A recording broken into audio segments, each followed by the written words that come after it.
क्या करूँ, वो बहुत जोर से हंस पड़े, मैं भी हंस पड़ा और हंसी हंसी में आंसू निकलाए और मैंने हाथ जोड़ के और उनके पैर पकड़ के गलती मानी। अच्छा, ये दोबारा नहीं हुआ। ये देखिएगा, मैं आपका मित्र योगेश रोहिला एक बार आज बहादुरगढ़ में हूँ श्री सुरेंद्र कुमार जी के साथ और एक छोटा सा इंटरव्यू है, देखते हैं। चलिए आइएगा, लाइक जरूर करिएगा, शेयर करिएगा। ये एक्चुअली रोहिला समाज से हैं और इनका नाम कहीं ना कहीं किसी न किसी जरिए से आपने सुना भी होगा।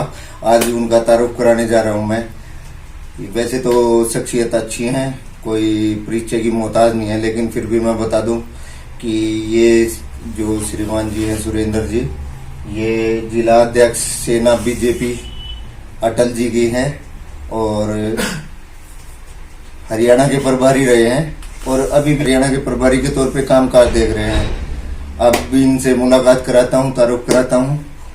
दर्शकों एक बार नमस्कार करिएगा। आपका बहुत बहुत स्वागत है और आपका बहुत धन्यवाद कि आपने इतनी तकलीफ करके इतनी गर्मी में आप मेरे तक पहुंचे। चलिए सर, कोई नहीं, तकलीफ तो नहीं। आज मैं बड़ा ही उत्सुक था काफी दिनों से मिलने के लिए। जब से आपसे बात हुई थी तो मेरे रहा नहीं जा रहा था कि कब मुलाकात हो, लेकिन आज वो समय आ गया।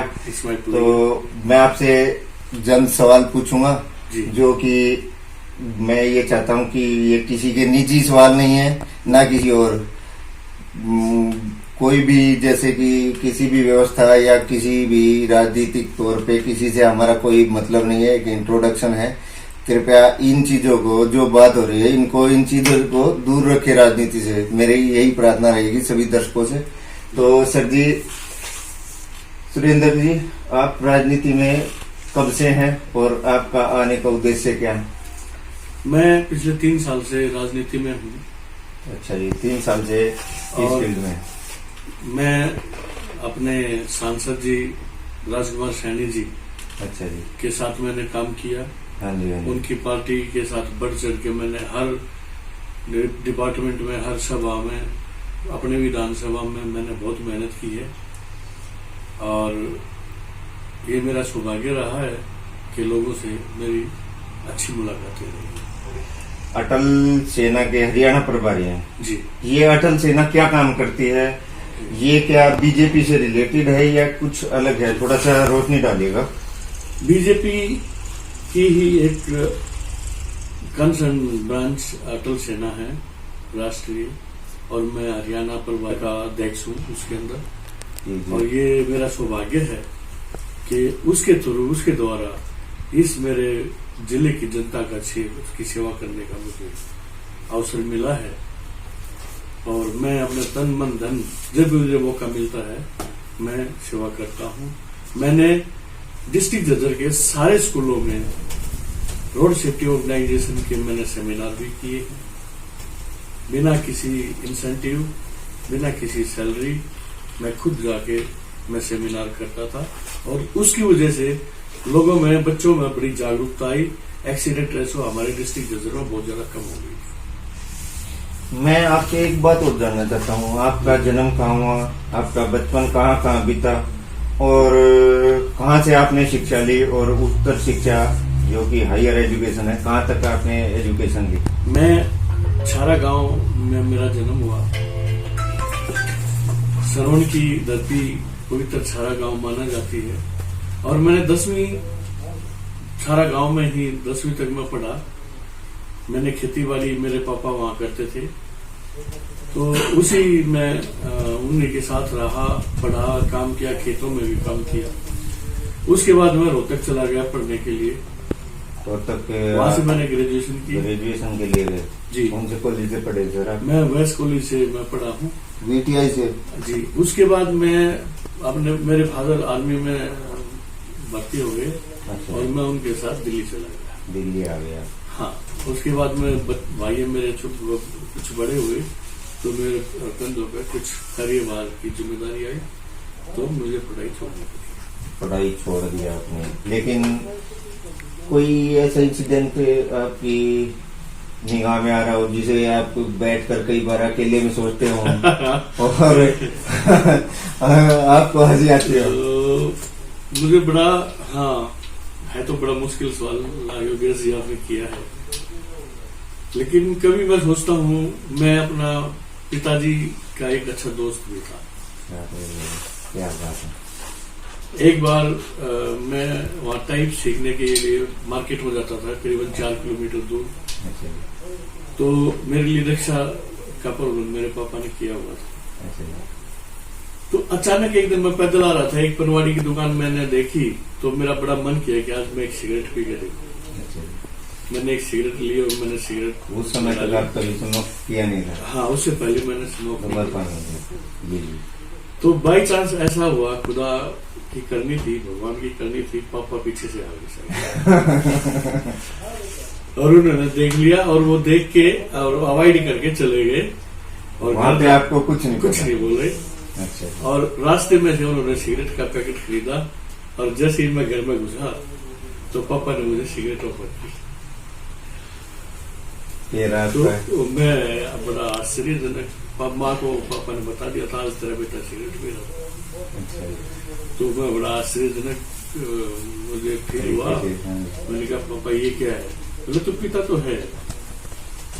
और वो ये क्या, इस रोचक विषय के बारे में ये मैं आपको बताऊंगा। जब पिता ही मित्र की भूमिका में आ जाए तब ये समझिएगा कि आपको साक्षात भगवान मिले हैं और आपको अपनी गलती का जरूर एहसास होता है। और इसी के साथ सुरेंद्र जी हम अपने अगले सवाल की तरफ चलते हैं। आप कुछ एक रोशनी डालेंगे उन पे कि ये मेरी बेस्ट अचीवमेंट थी, इससे मैंने ये कमाया, और कहीं ना कहीं ये होता है कि ये अचीवमेंट तब हुई जब मैंने ये सीखा था, कुछ अलग से जेन्युइन, जैसे आपने बताया एक शेयर किया है। एक तो मैं बहुत धन्यवाद आपका वो करना चाहूंगा कि पहले आप ऐसे आदमी हो कि जिन्होंने मेरे इस टाइप का सवाल मेरे सामने रखा है और मुझे बताते हुए बड़ा अच्छा लगेगा। जी जी जी। मेरी तकरीबन 52 इयर्स ओल्ड में हूँ। अच्छा। और मेरी लाइफ में बड़े उतार चढ़ाव रहे। मैंने जमींदारा भी किया है। अच्छा जी। मैंने लेबर का काम भी किया है। मैं किसी कंपनी का, बड़ी मेडिसिन कंपनी का एमडी भी रहा हूँ और नौकरी भी मैंने की है। मैंने बच्चों, अपने छोटे भाइयों को खाना बना के भी खिलाया है। मैंने सिलाई का काम भी किया है। सिलाई का काम भी जानता हूँ। हाँ। मैं आपको बता दूं कि सुरेंद्र जी रोहिला फैमिली से ताल्लुक रखते हैं और जहाँ सिलाई की बात आती है तो ये सोचेगा कि रोहिला समाज, कभी आप सर्च मारेंगे तो ये अपना क्षत्रिय समाज है। एक राज्य होता था रोहिलखंड, वहाँ पे रोहिला होते थे। चलिएगा, ये बाद की बातें हैं, लेकिन कैरी ऑन करते हैं फिर से। तो मैंने ये सब कुछ किया, मेरे दिमाग में एक ही थी, क्योंकि मैं बहुत गरीब परिवार से हूँ। जी जी। मेरे पापा की सैलरी 200 रुपए महीना होती थी। काफी नजदीक से देखा है आपने गरीबी को, उस टाइम को, समय को। मैंने गरीबी को देखा। जी जी। बहुत खट्टे मीठे अनुभव रहे। बहुत खट्टे मीठे अनुभव। और उसी दिन से मैं, वो दिन है और आज का दिन है, शायद मैं कभी छुट्टी पे होता हूँ, नहीं तो नहीं। अच्छा जी। ये सीखा आपने कि चाहे कुछ भी हो, duty must be obeyed. Must be obeyed. Have a time. हमेशा 24 आवर्स काम के प्रति सजग है। काम के प्रति मैं सजग हूँ। सुबह 5 बजे उठता हूँ, शाम को 11 बजे सोता हूँ और मेरा सारा काम में तकरीबन मेरा दिन व्यतीत होता है। उसके बाद मेरा अचीवमेंट है, सबसे बड़ा अचीवमेंट मेरा मेरे प्रदेश की जनता है। मेरे प्रदेश की जनता को मुझे बहुत प्यार मिलता है। यूट्यूब और फेसबुक पे मैं तकरीबन लाइव रहता हूँ। योगेश जी, उसके बाद मेरी एक छोटी सी अचीवमेंट मेरे बच्चे हैं। जी जी। परिवार, मेरा परिवार है। भगवान ऐसे बच्चे सबको दे। मेरा बेटा आर्मी अफसर है और मेरी बेटी डॉक्टर है। मैं भगवान का बड़ा शुक्रगुजार हूँ और आप लोगों के आशीर्वाद से ये सब कुछ मैं कर पाया। ये तो देखिए कहीं ना कहीं संभव है उनकी बच्चों की मेहनत और आपकी लगन, जो कि आपकी एक अच्छी सोच की तरफ वो अग्रसर हुए और जो आप चाहते थे उन्होंने इम्प्लीमेंट कर दिया। आपकी मेहनत सफल होगी। अच्छा, तो क्या आप मेरे को निश्चल होकर ही बताइएगा, जी जो रोहिला समाज है जी क्या उसका जुड़ाव संभव है? वो भी जैसे 100% संभव है। देखिए, कोई भी चलता के लाई है, कारवा तो वादों बनता है। जी जी जी। और अगर तबीयत से एक पत्थर फेंका जाए आसमान में, तो वो शेर है, अगर आसमान में भी छेद हो जाता है। बिल्कुल बिल्कुल सही बात है। अगर तो ये बिल्कुल संभव है, और आपकी बातों से मुझे ऐसा फील हो रहा है कि आप ये चीज करना चाहते हैं। देखिएगा, मैं एक बात आपको बता दूं, मैंने काफी बार पढ़ा है और एक बहुत छोटी बात सीखी है कि एकता में बल है। कहीं ना कहीं मैं गुजारिश करता हूं कि फिर से एक रहिए, सजग रहिए और सेवा भाव रखिए अपने मन में। तो अब हमारे पास ये जो योगेश जी का मैसेज है, मैं इसको सेकंड करता हूँ, इसका बहुत बहुत सम्मान करता हूँ, और आपसे मेरी प्रार्थना है कि इस मैसेज को अपने पल्ले बांध लें। सभी मेरे रोहिला भाई इकट्ठे हो जाएं। मैं तन मन धन, योगेश जी जो भी मेरे से है, जो मैं हूँ, मैं अपनी रोहिला बरादरी के लिए तत्पर हूं। बिल्कुल सही बात है जी। अब मैं आपका एक तारुफ कराऊंगा। अपने साथ कृष्ण मुनि द्विवेदी जी हैं, जो कि चेयरमैन हैं, अखिल मीडिया प्रभारी हैं, और अटल जी की सेना से ही हैं। अटल जी का जहाँ नाम आता है, तो मैं अपने से बता दूं, मेरे दो ही नेता आज तक फेवरेट रहे हैं। एक तो लाल बहादुर शास्त्री जी, जिनके नौकरी छोड़ने के बाद उनके पास कुछ सामान अपना नहीं था कहने को, और दूसरा अटल जी, जिनके मरने के बाद भी कुछ अपना नहीं रहा यहाँ, बस उनका नाम ही चल रहा है। तो अटल जी की सेना से हैं। नमस्कार। और सर जी कैसे हो? बस आप लोगों का शुक्रगुजार होंगे, इतना प्यार आप लोगों से मिला। आपसे भी मिलके मुझे बहुत खुशी हुई, और मैं जो चाह रहा हूँ, यही चाह रहा हूँ कि आपसे भी कुछ सवाल करूँ आपकी पर्सनल लाइफ पे। आपका स्वागत। थोड़ा सा कोरोना की वजह से मैं थोड़ा सा ये कर रहा हूँ कि मुझे दूर रहना पड़ रहा है जी। लेकिन आप सबसे पहले तो आप अपनी जन्मभूमि के बारे में बताइएगा। आपका जन्म कहाँ और शिक्षा की शरत तक लिया आपने सर? मैं उत्तर प्रदेश से, एक पहले का इलाहाबाद, आज का प्रयागराज। अच्छा, प्रयागराज से संबंधित है। देवों की भूमि है प्रयागराज सर। जी, मैं जन्मभूमि हमारी वहाँ है। शिक्षा दीक्षा भी हमारी वहीं पे हुई है। अच्छा जी। कुछ साल से 20-1 साल से हम दिल्ली में हैं।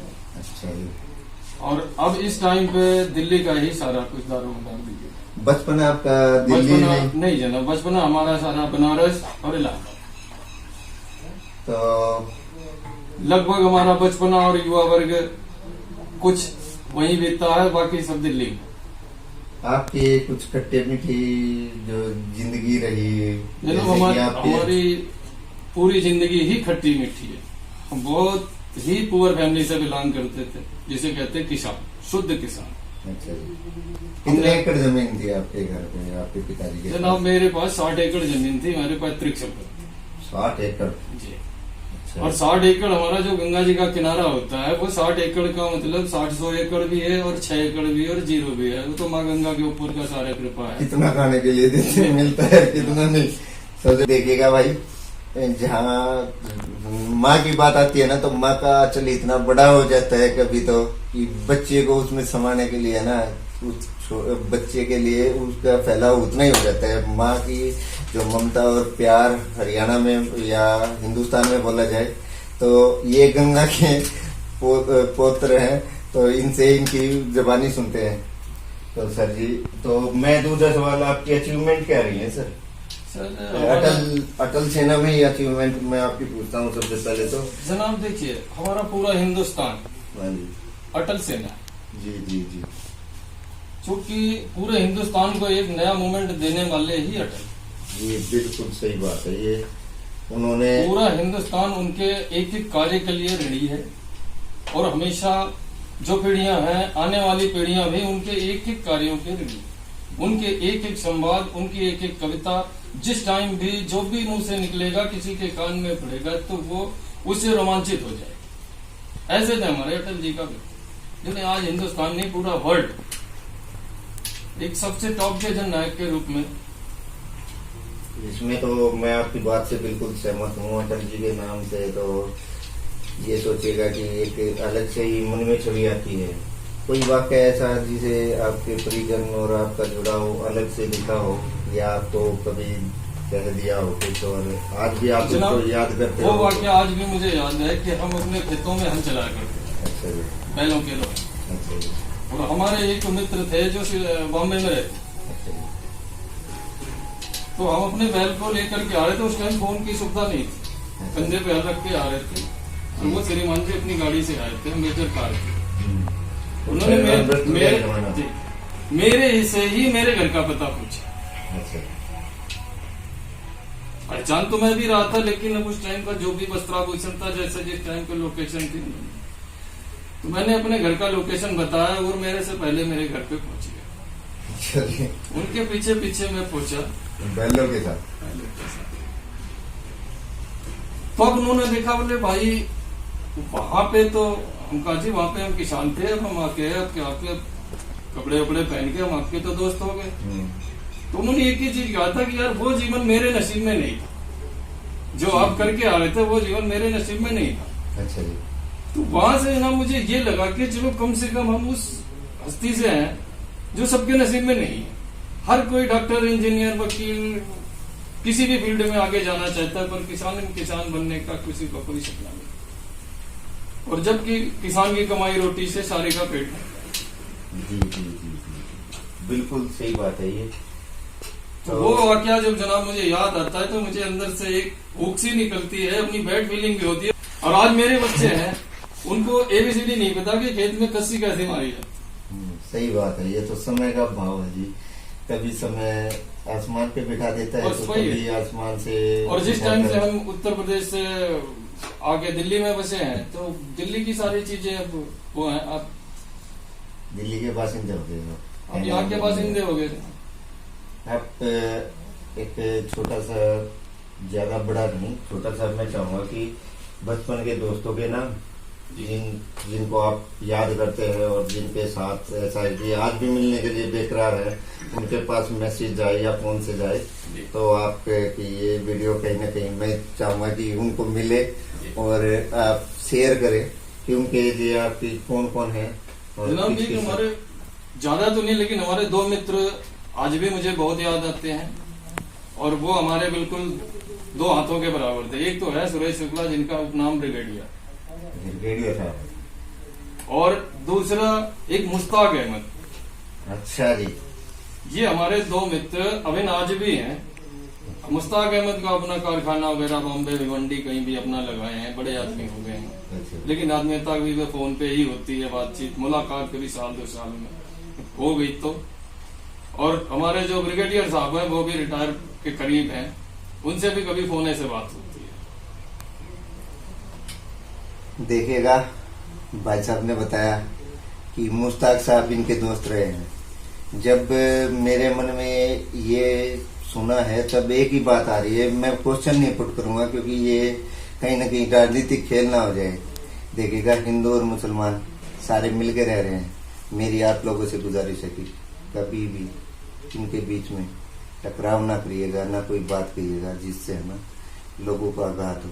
बहुत प्यारे मित्र होते हैं, बहुत ही दोस्ती होती है और उनको बिछड़ के जब अलग होना पड़ता है तो बहुत दुख होता है। कृपया इस बात का थोड़ा सा ध्यान रखें और ये मेरा संदेश रखें कि फेसबुक पे या कोई भी मीडिया का प्लेटफॉर्म है, ऐसी बातें ना करें। चलो चलते हैं फिर अगले क्वेश्चन की तरफ। एक आखिरी और पहला सवाल है, थोड़ा सा तीखा भी होगा, चलो आपको चुप भी जाए तो क्षमा कर दीजिएगा। मैं आपसे पूछता हूँ कि जब आप इस लेवल पे आए कि अब मुझे समझ आ गई मुझे करना क्या है, क्या आप सीधे अटल सेना में ही आए सेवा के लिए, देश सेवा के लिए आए, या किस पर्पज से, कैसे आप इस जनाब हम शुरुआती दौर से हमारा जो भी रुझान था जन सेवा की तरफ था। जब हम किसान थे तो भी एक दूसरे का हेल्प करना, एक दूसरे के सहारा, जी जी जी। जिस भी स्तर पे होता था, चाहे वो बीज के स्तर हो, चाहे खाद के स्तर हो, चाहे बैलों के स्तर पे, अभी जो भी स्तर शारीरिक हाँ, स्तर पे था, वहां से तब तो हमारा एक एक बैल होते थे ना, एक आपका और मेरा करके जोतते थे। जनाब वो भी था। किसी के पास 4 भी थे, किसी के पास 10-10 भी थे, किसी के पास ट्रैक्टर भी आ गया था, सब कुछ था। लेकिन जो जहाँ पे था वही कुछ था। जिस टाइम हमको जरूरत पड़ती तो सारे इकट्ठे होकर एक ही खेत में काम कर लेते थे कि आज इनका कर लेते हैं, कल इनका कर लेंगे, परसों अपना कर लेंगे। धूप बड़ी नहीं थी तब तक। वहां तक तो जनाब हम बहुत खुशहाल थे। लेकिन जब से हम सिटी लाइफ में आ गए, तब से जनाब यहाँ अकेलापन का मतलब खुद कमाओ और खुद खाओ। ना किसी का सपोर्ट है, ना तो किसी का वो है। खुद अगर स्ट्रांग हो तो सब सारे सपोर्ट करते हैं। भाईचारे की कमी बहुत चल रही है जनाब वो दिन और आज का दिन उस दिन से ऐसा लगता है कि कोसों दूर चला गया। मुश्ताक जी और ब्रिगेडियर जी के लिए कोई संदेश? और संदेश यही है कि वो जा रहे हैं, हमारी शुभकामना उनके साथ है कि वो दिन रात में और दोना तरक्की करें। उनका कोई गांव का बिगाड़ा हुआ नाम जो कि निकनेम बोल देते हैं अंग्रेजी में और शुद्ध हिंदी में कहते हैं कि नहीं जनाब, उनका घर का हमारे नाम। मुश्ताक जी का तो हम लोग मुल्ला जी कहते थे शुरू से, अच्छा। और इनको बादशाह कहते थे। विरोध नहीं किया मुल्ला जी नहीं ने? जी, वो हमारा क्या था जी, हम तो जो भी थे वो हमें पंडित जी करते हैं, उनको मुल्ला जी कहते हैं। लेकिन हम दोनों को नहीं पता होता था कि मुल्ला जी और पंडित जी का मतलब क्या होता है। ये तो बाद में पता चला कि जो मुल्ला जी मस्जिद में होते और पंडित जी मंदिर में होते, लेकिन हमें दोनों से मतलब नहीं था, ना मंदिर से ना मस्जिद से। हम दोनों थे तो थे, चलो, हमारी एक अलग दुनिया थी। बहुत बढ़िया सोच है।